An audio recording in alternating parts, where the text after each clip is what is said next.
press conference on CIA Vault 7 dark matter and associated issues, which we will get to in the questions. Today, March 23rd, 2017, WikiLeaks releases CIA Vault 7 dark matter, which contains documentations for several CIA projects, including of that name, that infect Apple Macintosh computer firmware, meaning the infection persists even if the operating system is reinstalled. Developed by the CIA's Embedded Development Branch, EDB.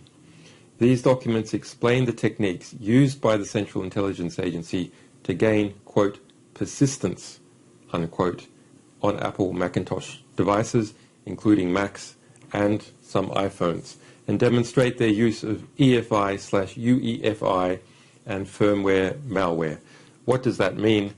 That means that this is a malware technique developed by the CIA to insert its malware and viruses into people's computer systems, Macintosh computer systems, which doesn't store itself on the regular hard drive that people use, so that even if you throw away your hard drive and reinstall your operating system, the malware persists. In fact, the development notes of the more recent versions of this malware show that the CIA believes that the malware will even persist across, quote, infector, is stored on modified firmware of an Apple Thunderbolt to Ethernet connector. That is a device made by Apple to produce, it's like a USB dongle, a dangerous dongle in this case, to connect to the Ethernet. And the CIA has modified that to use it to take over the computer system at boot time before the Mac firmware password is demanded. Another CIA project that we have published today, Dark Sea Skies, is, quote, according to the CIA, an implant that persists in the EFI firmware of an Apple MacBook Air computer and consists of dark matter, CP, and night skies. These are, respectively, EFI, kernel space, and user space implants. What does that mean? That means that you shouldn't think of CIA malware as simply one program that is one little virus that connects to a system and does one job. In fact, there is effectively a malware ecology that has been developed by the Central Intelligence Agency over the last decade, with many different interacting components, some that are infection, embed itself into a Macintosh device so that it couldn't be cleaned out and so that it could hide from antivirus products. And even if you didn't have an antivirus product that detected it, that you might suspect that there's a problem and reinstall your operating system. But by using this EFI method, the CIA is able to keep Triton embedded into Apple Macintoshes across upgrades. While the Durstake manual released today is from 2013, other WikiLeaks Vault 7 documents show that, which we have linked to in our press release, show that as of 2016, the CIA continues to rely on and update these systems and is working on the production of Durstake 2.0, which includes advancements on some of these methods. The efforts there are documented in one of the CIA wiki development pages, which we released last Tuesday, but which has not been remarked upon. Also included in this release is the manual for the CIA's Night Skies, which is a, quote, beacon/loader/implant tool for the Apple iPhone. What's a beacon? It's a system used by intelligence agencies starting back in as early as the 1950s, where you would put a bug, say, in someone's car, and it would give off radio signals, and through that you could track it. Well, modern beacons infest things like iPhones, and they report back over the internet where the iPhone is, other stats on the iPhone back to the CIA. saying, here I am, I'm awaiting instructions, give me more instructions. Noteworthy is that Night Skies had reached version 1.2 by 2008. So that means it had been in the process of development for some time by 2008, but it is expressly designed to be physically installed onto factory fresh iPhones. Not an iPhone that has been stolen from you by a CIA asset and then implanted with this material, but in an iPhone before you even get it. That is not possibly some other applications as well from reading these documents, other interdiction methods, which is, say, for example, if the CIA has an asset, maybe it will give one of these phones to its asset, or give them to the asset to give to someone else. Okay, so that's the new release for today. I want to put it into some political context, and I find this very important. There's a lot of good technical publications, like Wired, Motherboard, and so on. And these technical publications concentrate on the technology, and they're all a bit in love with the technology. And these publications are, in fact, very easy to, unfortunately, politically fool through the use of euphemistic code words, which are perceived to be funny. For example, there were several Japanese smileys in the publications we produced on Tuesday. But because they're technical publications, they specialize in technical aspects, not looking at how those technical aspects connect to the institutional, political, and geopolitical components that, of course, involve any large organization like a Central Intelligence Agency, which has to fight for budget and depends on particular alliances within a state and without a state and between states to do its work. So let's pull back. Yes, the Central Intelligence Agency has produced methods of infecting Apple Macintoshes, which are used all around the world, and iPhones, and it has quite has a very considerable effort to do that through its embedded development branch, but also other branches, and there's a lot more material on that to come. What we've produced today with dark matter is just a small example. But the Central Intelligence Agency is the largest intelligence agency in the world. Now, it's an an organization with tens of thousands of people. There's many good people in there. There's internal divisions about some of the unethical practices that are being conducted. And every country that wants to be independent and determine its own CIA should be broken into 1,000 pieces and splintered to the wind because it had gotten so out of control. This lack of control comes about in a very obvious manner. You have a secretive agency, and secrecy, of course, breeds corruption normally, but you have an agency which trains its people to lie and to engage in cover-ups and clandestine activities. So already you have an agency whose staff receive values and expertise that make them very hard to manage and very hard for there to be internal accountability. And then, because the CIA crept from being an agency which reports on what is going in the world, potentially a positive thing to understand the world and produce comprehensible reports about what is occurring, to an agency which reports on the world and then commits actions to overthrow governments, to influence elections. The Cornell University report from last year says that the Central Intelligence Agency and associated agencies in the United States since 1949 have interfered in more than 81 elections around the world, not including coups. It then became an agency which reported on its own activities in the world and recommended what activities to conduct. So this means that the agency The CIA is more known because it's more directly involved in political action, but the National Security Agency was doing vastly more electronic spying, and as a result, it had a larger budget and it could fight for its place at the budgetary table. Since 9/11, the Central Intelligence Agency has overtaken the National Security Agency as the budgetary dominant intelligence agency within the United States. Its budget is now about 1.5 times that of the National Security Agency, so the position has been reversed.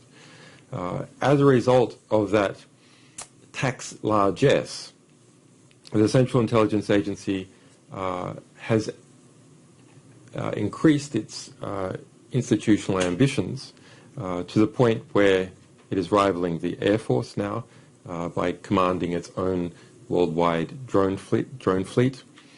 It is in some ways rivaling the FBI, not so much internally in the United States, or it does provide support to internal operations, but by being an armed force outside the United States, conducting interrogations, renditions, torture, at least for a period.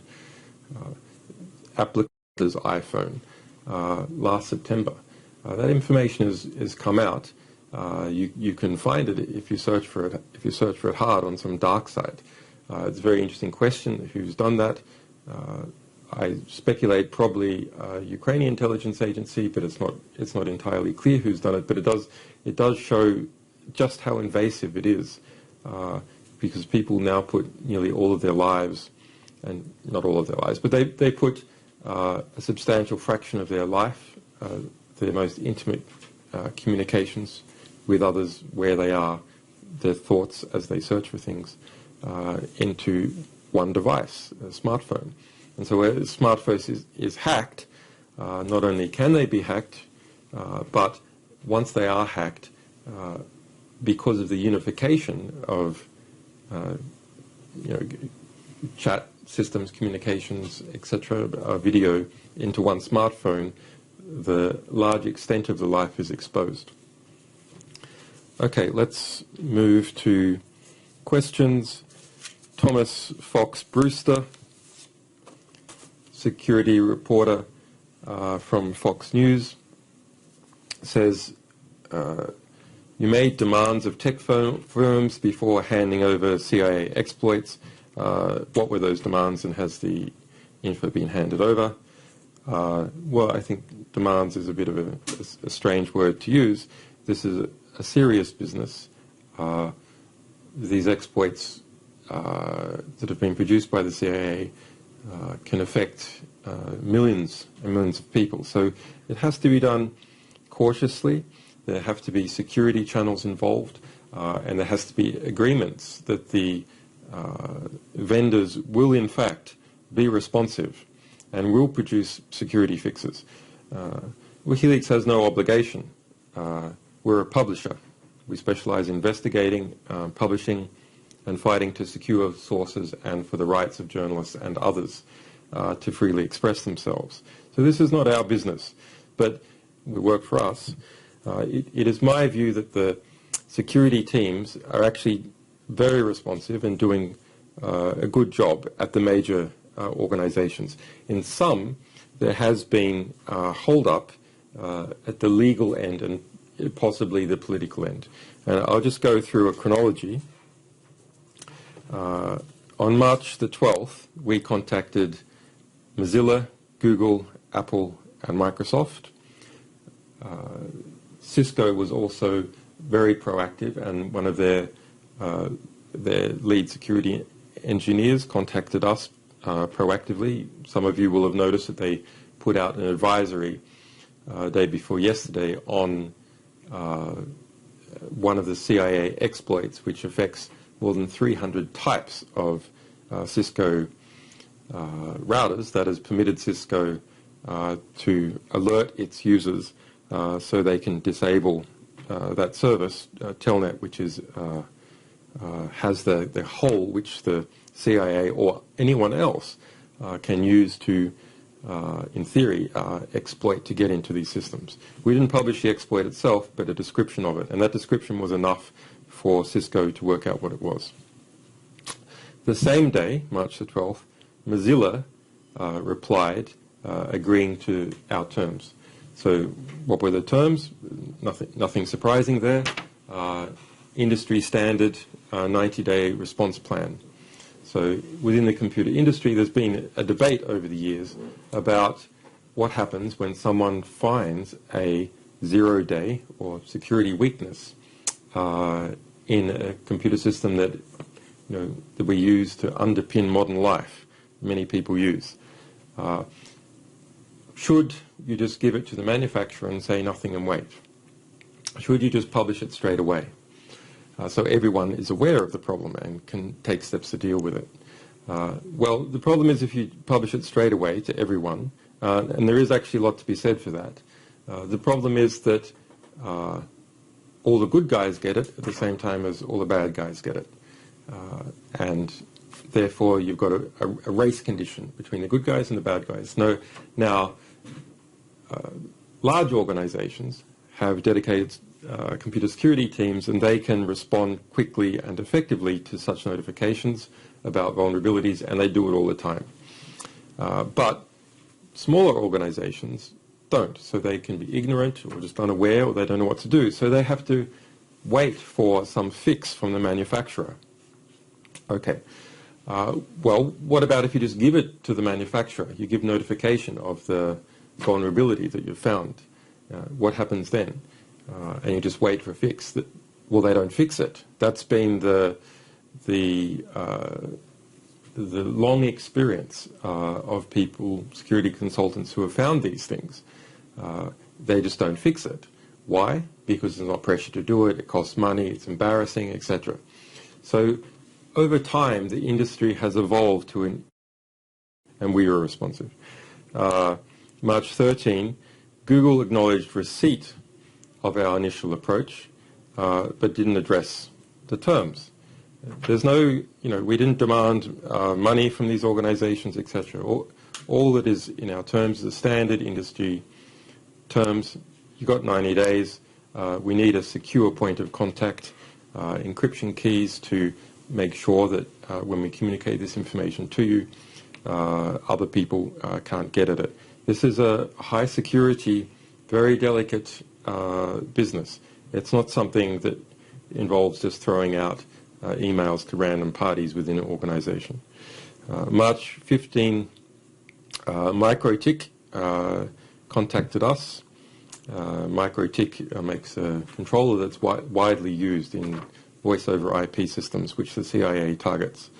March 17, Mozilla provided first feedback to us, asked for more files. March 18, we told Mozilla that we're looking for them. March 20, it was the first contact from Microsoft.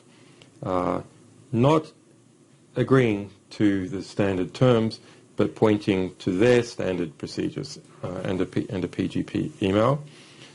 Same day, Google replies, pointing to their standard procedures in a PGP email. So it's a bit coincidental that there's this 8-day delay, and then both Google and Microsoft respond.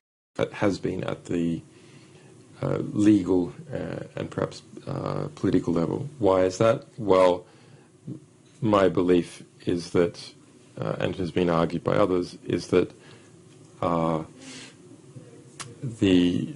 Microsoft, Apple, Google, etc., have a number of contracts with the US government. In fact, Google is declared to be part of a member of the Defense Industrial Base. I've written about that in a book about Google. You can search for Google is not what it seems for that essay.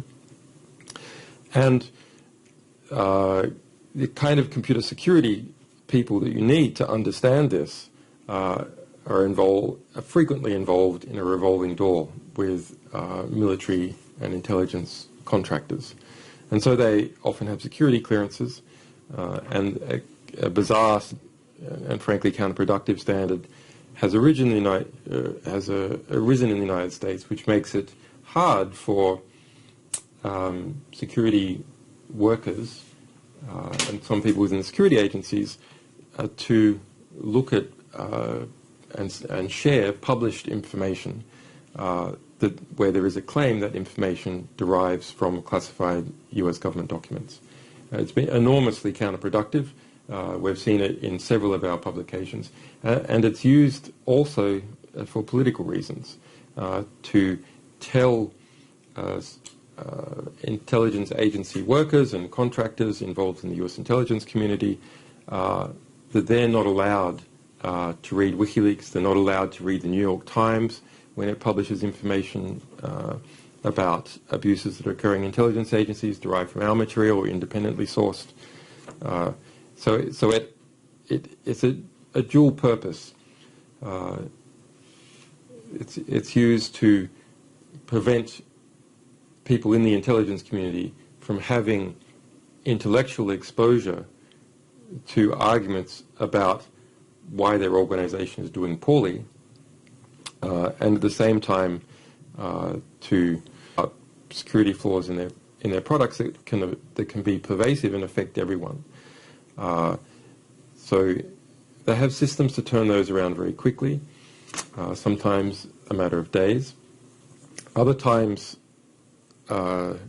they get lazy or distracted, or the security flaw affects a system that is involved in many other systems, and then therefore requires extensive testing before the patch is sent out, because you could have a security flaw in your security flaw, and that has happened in the past.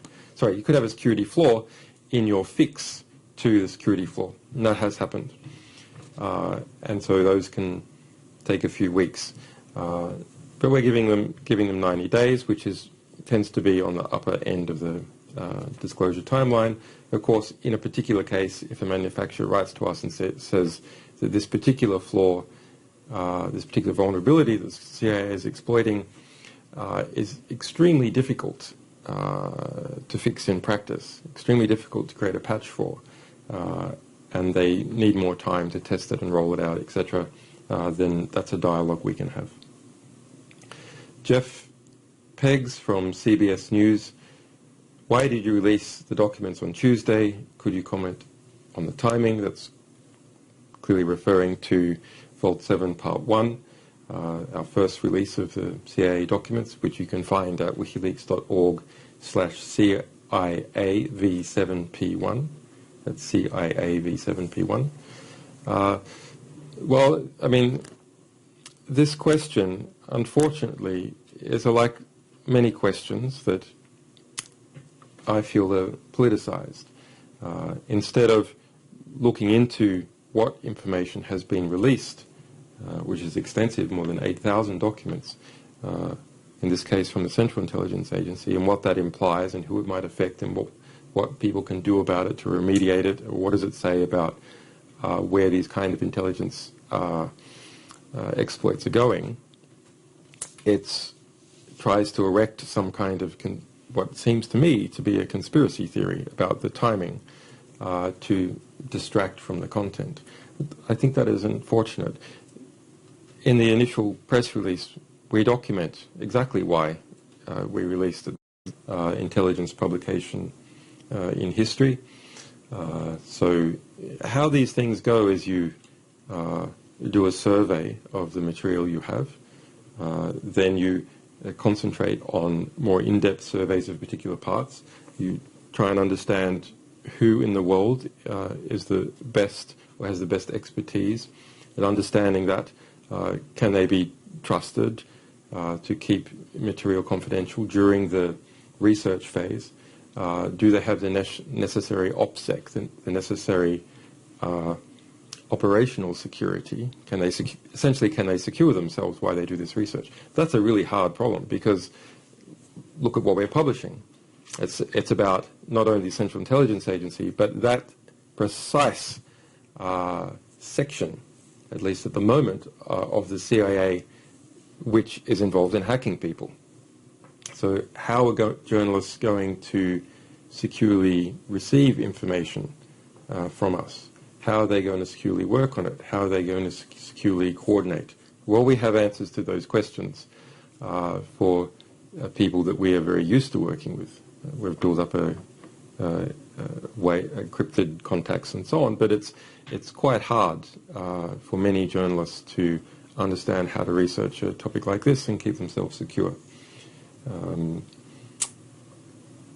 So to summarize, there's probably a year of publications, I would say. It's included informants, it's included flying FBI agents and prosecutors into Iceland, it's included transnational payoffs to informants, it's included getting people to wear wires. It's a really outrageous investigation that most of it was conducted under the administration of Barack Obama, sadly. Now, over time, there's been some embarrassment about that continued investigation by the DOJ. It's why I have political asylum from Ecuador. The United Nations, twice in the last 12 months, has said that my ongoing detention is illegal under international law, the binding international law that the UK is part of, and Sweden. But formally, it continues on. And there was a statement recently that that grand jury process has now been expanded to include this recent publication of Vault 7 material. It's not clear whether that is concentrating on the alleged sources for the material or whether it is also going to look at the publisher and the journalists involved. Now, you might think, well, okay, after Barack Obama gave Chelsea Manning, or promised to give Chelsea Manning a clemency, she's going to be released, predictably disastrous results. So as a result, there's a lot of opposition within the Democratic Party to Barack Obama pardoning Chelsea Manning under the basis that this is what I had campaigned for, it's what WikiLeaks had campaigned for a long time. It would basically be giving WikiLeaks a free kick. So we want to make it so it wasn't a free kick, so that it could be argued within inside the Democratic Party that I will suffer, or WikiLeaks will suffer. And so he said, okay, if you do that, then I will come to the United States if he's pardoned, etc. Now, he hasn't been released, that's May 19, but I'm very happy to engage with the process in the United States, provided my rights are respected. Why is that? WikiLeaks is a publisher. I'm a publisher. We have the UN on side. I formally have political asylum. This is a completely absurd case against me and possibly our staff. They've certainly been swept up in it.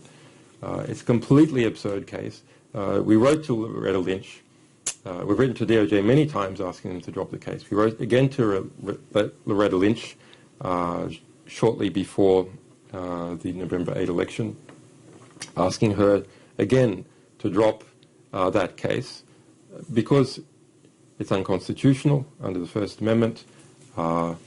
It's something that creates a worrying precedent that can affect all journalists and publishers. And under 2000, let's put it a different way, both on the from the Republican-aligned media groups and from the Democrat-aligned media groups. It's, I think, a very sad situation to see an organization like the New York Times, MSNBC, HBO's Bill Maher, giving space to well-known conspiracy theorists like, for example, Louise Mensch, simply because they are saying something that attacks the other side. That's a real fall down in the standards, in journalistic standards. I'm not one of these people who believes the mainstream media, the establishment media, was once okay and is now bad. It's always been bad, frankly, if you have high standards. Let's look at the New York Times. We can go back to 1917, where the New York Times was campaigning to put Eugene Debs in prison editorially, not just op-eds, but through its editorial board, campaigning to put Eugene Debs in prison for saying that Americans shouldn't take part in World War I, because America didn't have, was it really in the interest of the people who were being shipped off to World War I to fight and die in the trenches in France? Was it actually in their interest or someone else's interest? It's a matter of debate, but it's a speech act. And the New York Times campaigned to put him in prison under the Espionage Act. That same Espionage Act that is spoken about in relation to Hillary Clinton and me and these other sources that are appearing in the Washington Post and New York Times. So that's unfortunately when things are serious and reach to a high level, that media organizations, they have their alliances, and the people who work in them, they have their alliances. That's not new. What is new is how conspicuous and how compelled those biases seem to be, that increasing politicization. So this kind of stuff comes from that. Tax returns, we call for Donald Trump's tax returns publicly and privately with our sources during the election multiple times, after the election. Of course, it is unusual and indeed pull back. This is really fascinating. So the internet was a creation of the US industrial, military, intelligence, academic complex. That's where it comes from. And it was then corporatized, democratized, and commodified. And as a result, it became very cheap, and lots of people became involved, and it became a space where people could easily publish. And the easiest type of publishing on the internet is social media publishing. But because the internet is one standard protocol, and it's only 220 milliseconds from New York to Nairobi, it means that one company can start expanding itself over that entire region, because there's no locality. It's not like a manufacturer of apples, for example, where the apples start to decay. Facebook can get its data from a data center in New York to a user in Nairobi in a fifth of a second. Opponents, it's large companies acting against its interests by introducing, from an establishment perspective, uncontrolled popularism, where you don't know where that leads, and you've seen partly where it leads. It leads to people who are not already accepted widely as establishment candidates from beating existing establishment candidates. They're approved of the major sections of establishments in different countries. So in response to this outbreak of popularism, Google and Facebook formally have announced that they are going to introduce a system to be used in the French election, explicitly in the French election, to stop what they say is fake news. Now, fake news is a real phenomenon. Fake news has been around for a long time. It exists in two forms. One is the obvious form. For example, in the US election, there was fake news that the Pope had endorsed Donald Trump. Strictly false. The headline was false. The major underpinning of the story is false. But similarly, Washington Post and New York Times had headlines that were fake news, disastrous, that ended up killing and displacing millions of people, about the Iraq War. And every day, large press organizations pump out fake news, either in detail or in the headline. Usually not quite as obvious as that Pope example. So the judgment as to what is fake news, someone has to do it. And there's cases where many people can agree on. For example, that case with Donald Trump and the Pope, that's clearly fake. There's no, not really any angle you could take where that is true. And then others which are value judgment. So the organizations which Google and Facebook have pulled into this endeavor to police the French election all, of course, have particular angles.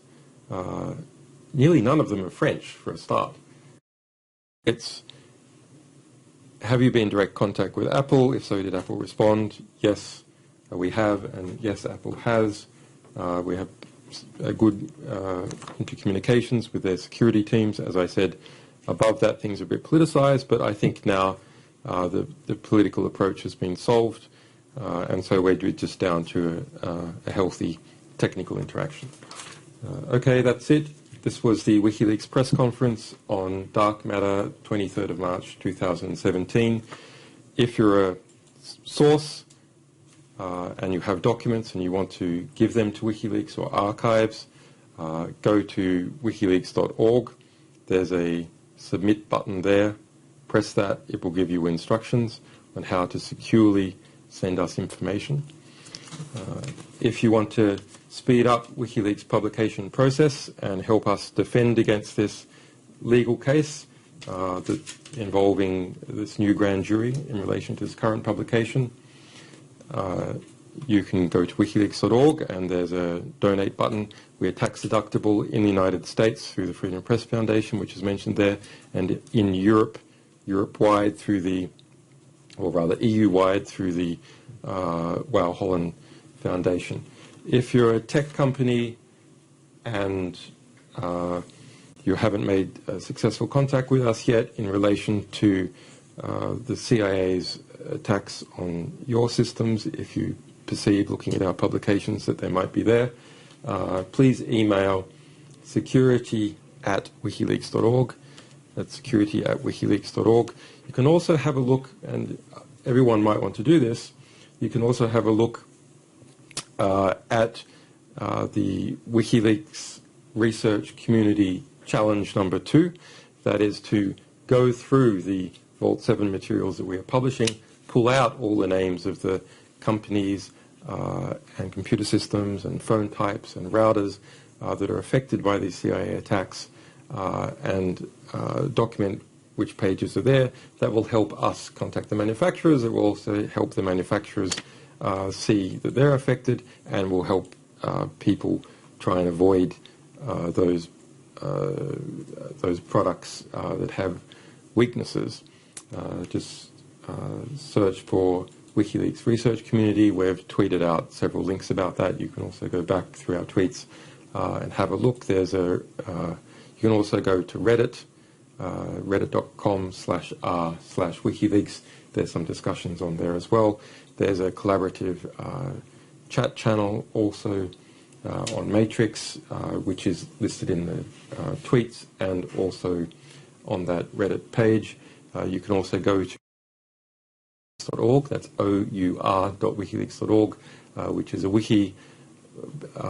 It's not something that WikiLeaks staff approve. It's from the open crowdsourced research community, so we don't approve of what's written there, but it's getting more cohesive and accurate. And go to our.wikileaks.org, you look at Vault 7, and the research community project is listed there. My name is Julian Assange. That's it.